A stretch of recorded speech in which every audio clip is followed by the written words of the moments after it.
গত প্রায় 16 বছর দীর্ঘ ফ্যাসিস্ট দুঃশাসন প্রতিষ্ঠা করতে জনগণের উপরে ধারাবাহিক নিপীড়ন চালাইতে রাষ্ট্রের মূল প্রতিষ্ঠানসমূহের মধ্যে সবচেয়ে বেশি আগ্রাসী শক্তি ব্যবহার করছে সশস্ত্র বাহিনী এবং সামরিক গোয়েন্দা সংস্থা, যাদের স্বীকৃত অপরাধ কর্মের কোনো উল্লেখ জুলাই ঘোষণাপত্রে নাই। আয়নাঘর কোথায় হয়েছে? ক্যান্টনমেন্টের মধ্যে ডিজিএফআই করছে। এতেও 36শে জুলাই পর্যন্ত হেলিকপ্টার ব্যবহার কইরা, খুন জখম কারফিউ জারি কইরা, ইন্টারনেট বন্ধ কইরা সেনাবাহিনী নামায় গুলি চালানোতে নেতৃত্ব প্রদানকারী খুনি জেনারেল চক্রের সকল রাষ্ট্রদ্রোহী অপরাধের ঘটনাগুলো লুকায় ফেলা হয়েছে। স্পষ্ট কইরা সেনাবাহিনীর তরুণ সৈনিক অফিসারদের অংশগ্রহণের সংগ্রামী বৈশিষ্ট্যের কথা না বইলা সাধারণভাবে জনসাধারণের পক্ষে সেনাবাহিনীর অবস্থান গ্রহণের কথা উল্লেখ করা হয়েছে।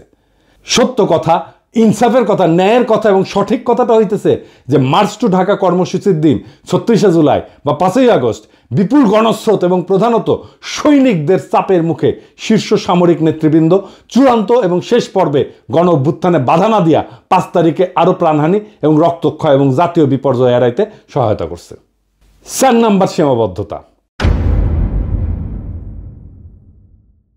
হাসিনার ফ্যাসিবাদী শাসন প্রতিষ্ঠার পেছনে ব্যবহৃত সবচেয়ে দুর্বিষহ অস্ত্র সাংস্কৃতিক যুদ্ধের নাম ছিল ইসলামোফোবিয়া। দেশের ধর্মপ্রাণ সংখ্যাগরিষ্ঠ মানুষ, আলেম ওলামা, মাদ্রাসা ছাত্রদের বিরুদ্ধে লাগাতার এই অস্ত্র ব্যবহার করে হাসিনা যুদ্ধ চালায় গেছে। 2013 সালের 5ই মে শাপলা চত্বরে রাতের অন্ধকারে লাইট লিভায় রাষ্ট্রীয় বাহিনী দিয়ে নারকীয় হত্যাযজ্ঞ পরিচালনা করা হয়েছে, যে হৃদয় বিদারক ঘটনাটা আমাদের ইতিহাসে একটা সুগভীর ক্ষত সৃষ্টি করছে। ব্রিটিশ উপনিবেশিক শাসনকাল থেকে শুরু করে সকল আজাদী আন্দোলনে, অধিকার আদায়ের সংগ্রামে এদেশের ধর্মপ্রাণ মানুষ, আলেম ওলামা এবং মাদ্রাসা শিক্ষার্থীদের অংশগ্রহণ, আত্মত্যাগ এবং অবদানকে সবসময় অবহেলা, আড়াল এবং মুছে দেওয়ার একটা দুষ্ট ক্ষত আমাদের ইতিহাসে গেড়ে বসছে। এই উগ্র জাতীয়তাবাদী তথাকথিত প্রগতিশীল দুষ্ট ক্ষতের ইতিহাস আবার পুনরাবৃত্ত হয়েছে। তাদের লড়াইয়ের যথাযথ মর্যাদা স্বীকৃতি, বাংলাদেশের ভবিষ্যৎ রাষ্ট্র গঠনের আকাঙ্ক্ষায় তাদের অবদান এবং ত্যাগের যথাযথ হিস্সা ছাড়া কোনোদিন আমাদের এই স্বপ্ন, বাংলাদেশ গড়ার স্বপ্ন পরিপূর্ণ হবে না। বাংলাদেশের আলেম ওলামা মাদ্রাসা শিক্ষিতদের ব্যাপক এবং সর্বাত্মক অংশগ্রহণ ছাড়া 2024-এর বিপ্লব সফল হতো না, এটা লিখে রাখতে পারেন। 5ম সীমাবদ্ধতা।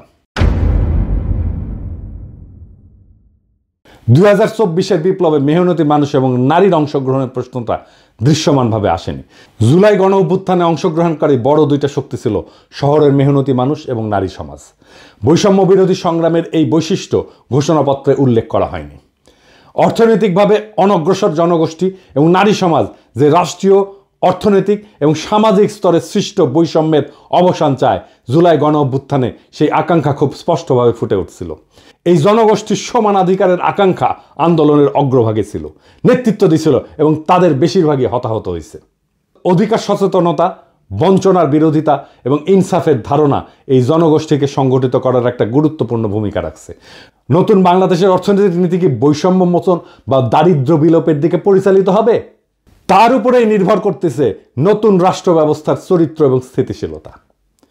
কর্মসংস্থান, শিক্ষা এবং সামাজিক কর্মকাণ্ডে নারীর নিরাপত্তার পরিবেশ তৈরি করা জুলাই গণ অভ্যুত্থানে অংশগ্রহণকারী নারী সমাজকে ত্যাগ এবং অবদানের যথাযথ স্বীকৃতি দিতে হবে। এই ঘোষণাপত্র পড়া মনেই হয় না যে এই বর্ষা বিপ্লব ছিল একটা শহুরে দরিদ্রদের লড়াই। আমাদের এলিটরা সবসময় আমাদের মুরগি দেখায় আর ডাল খাওয়ায়। সুকুমার রায়ের একটা ছড়া আছে, নাকের বদলে নরুল পাইলাম, তাইরে নাইরে না, আমাদের হাতে নরুন ধরায় দিছে। রাজনৈতিক দলগুলোকে বলবেন, জিজ্ঞেস করবেন পয়েন্ট ধরে ধরে যে কেন আপনারা এই বিষয়গুলোকে যুক্ত করেন নাই, না হলে তারা নিজেদেরকে দেশের মালিক ভাবা বন্ধ করবে না। রাজনৈতিক দলগুলোকে মনে রাখতে হবে দেশের মালিক জনগণ, জনগণই সার্বভৌম ক্ষমতার উৎস। আপনারা আশা জাগান কিন্তু ডেলিভার করতে পারেন না, খুবই হতাশাজনক। জুলাই ঘোষণাপত্র একটা গুরুত্বপূর্ণ মাইল ফলক, এতে কোনো সন্দেহ নাই, কিন্তু এটা কোনোভাবেই শেষ গন্তব্য না, শেষ কথা না। এটা আমাদের দীর্ঘ লড়াই, ত্যাগ এবং স্বপ্নের এক ক্ষণিক প্রতিফলন, যার পেছনে আছে বহু রক্ত, অশ্রু আর আশার গল্প। এই ঘোষণার জন্ম হয়েছে এক গর্জে ওঠার সময়ের ভেতর থেকে, যখন মানুষ আর তাকাই ছিল না কোনো নেতা বা দলের দিকে, বরং নিজেরা হাতে তুলে নিছিল রাজনৈতিক কর্তাসত্তার ভার। কিন্তু যে ঘোষণাপত্রের জন্ম হলো এই রক্ত গরম বাস্তবতা থেকে, সেটা যদি সেই বাস্তবতার বহু বর্ণ, বহু স্বর এবং মূল তাগিদকে ধারণ করতে ব্যর্থ হয়, তাহলে সেটা এক অর্থে জনগণের সাথে বিশ্বাসঘাতকতা হবে। যারা ময়দানে প্রাণ দিল, যারা নিঃস্ব হয়ে আশায় বুক বাঁধল, যারা চোখের সামনে ভাই বোন হারালো, তাদের ইতিহাস, তাদের দাবি, তাদের আত্মত্যাগের ভাষা বাদ পড়ে গেল। ঘোষণাপত্র না, সেটা হয়ে ওঠে আবার এক শ্রেণীর ক্ষমতা কাঠামোর পুনরুৎপাদনের হাতিয়ার। এই ব্যর্থতা নিয়ে নিরুৎসাহিত হওয়া যাবে না, বরং এই ব্যর্থতা থেকে নতুন শক্তির জন্ম দিতে হবে।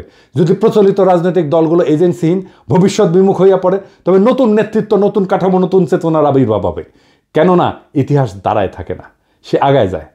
পিছনে ফেলে দেয় তাকেই যাকে সে ব্যর্থ মনে করে। তাই আসেন আমরা এই ঘোষণাপত্রকে একটা খসড়া হিসেবে বিবেচনা করি।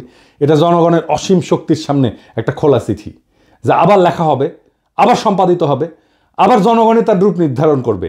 এটাই হলো গণতন্ত্রের প্রকৃত চেহারা, যেখানে প্রত্যেকটা মানুষ শুধু ভোটার না, ইতিহাসের লেখক। যেখানে জনগণ শুধুই অনুসারী না, বরং রাষ্ট্র নির্মাণের কর্ণধার। আমরা যারা আজ প্রশ্ন করতেছি, সমালোচনা করতেছি, তারা কেউ এই প্রক্রিয়ার বাইরে না, বরং এই চর্চাই আগামী দিনের সুসংগঠিত, সুবিচার ভিত্তিক, ন্যায় ভিত্তিক, ইনসাফ ভিত্তিক বাংলাদেশের ভিত্তি করবে। বর্ষা বিপ্লব একদিনের ব্যাপার না, এই শুরু, শেষ না। এইটা একটা যাত্রা, এটা একটা জার্নি। এইখানে গন্তব্যের দিকে যাত্রা আছে, কিন্তু গন্তব্যে পৌঁছানো নাই। গন্তব্য সবসময় অধরা থাকে। আমরা প্রত্যেক দিন একটু একটু করে অগ্রসর হই আরো ভালো, আরো প্রগতিশীল, আরো মানবিক আর একটা রাষ্ট্রের দিকে। এটাই আমাদের যাত্রা, এটাই আমাদের রাজনীতি, এটাই রাষ্ট্র গঠন। ইনকিলাব জিন্দাবাদ।